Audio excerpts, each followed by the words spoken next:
Hello, everyone. Welcome to Kudlow. I'm Larry Kudlow.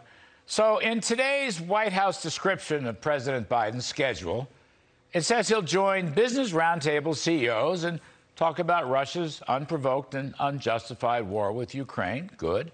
And then it adds, and the president plans to lower costs for working families, create good-paying union jobs, and tackle the climate crisis. Really? I'll bet those hotshot CEOs are just dying to talk about more social spending, more union jobs, and especially the climate crisis. But wait a minute. Is oil at 110 bucks today? Is gasoline about $4.25 at the pump? Did you say climate crisis? Unionization?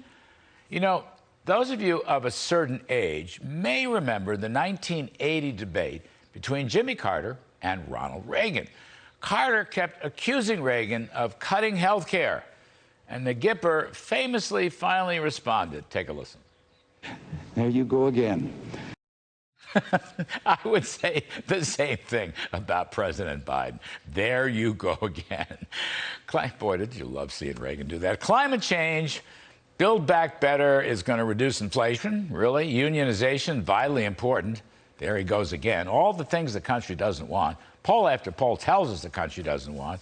The country, by the way, would like lower inflation, and it would like more oil and gas supplies for lower energy prices. By the way, over half the states have become right to work, and climate change doesn't hardly show up on a long list of important polling issues. And then there's Biden blaming fossil fuel companies for price gouging and excess profits. You have to love that.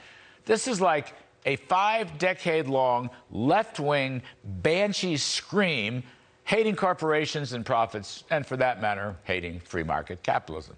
Socialists have always talked about price gouging and the like, and they're always wrong. In fact, so far as we know, there is not one single charge or lawsuit or government action brought against these companies so far.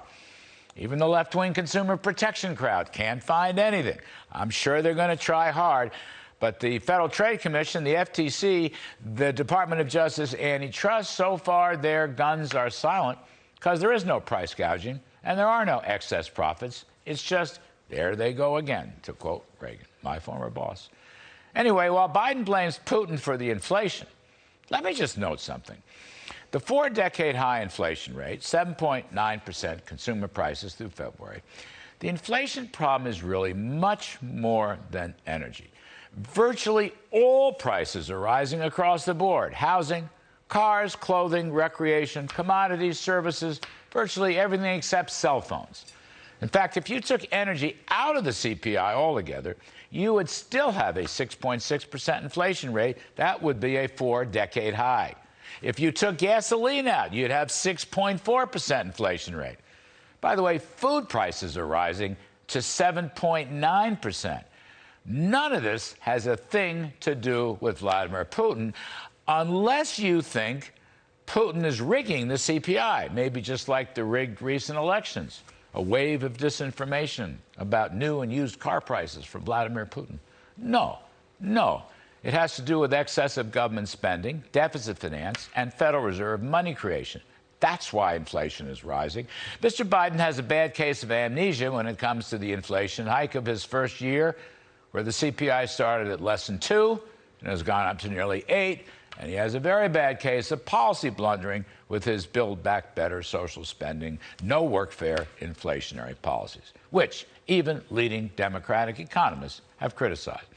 Now, if he told the fossil fuel CEOs today at the Business Roundtable that he would call off the regulatory dogs in the war against fossil fuels, I'll bet you oil prices would probably drop 25 bucks immediately.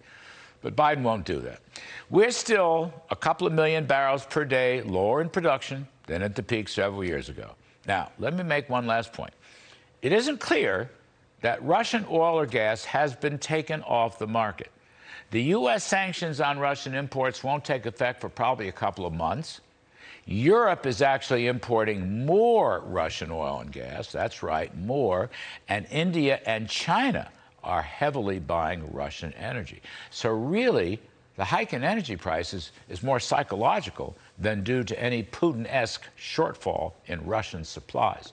And that's another reason why Mr. Biden and NATO must not go wobbly on us at their meeting in Poland later this week, to use the Wall Street Journal's editorial today. The oil and gas sanctions on Russia must be intensified, because so far they haven't really hurt Putin and his war machine. Holman Jenkins' idea of an escrow account is a good one. Put the cash away until Putin withdraws from the Ukraine.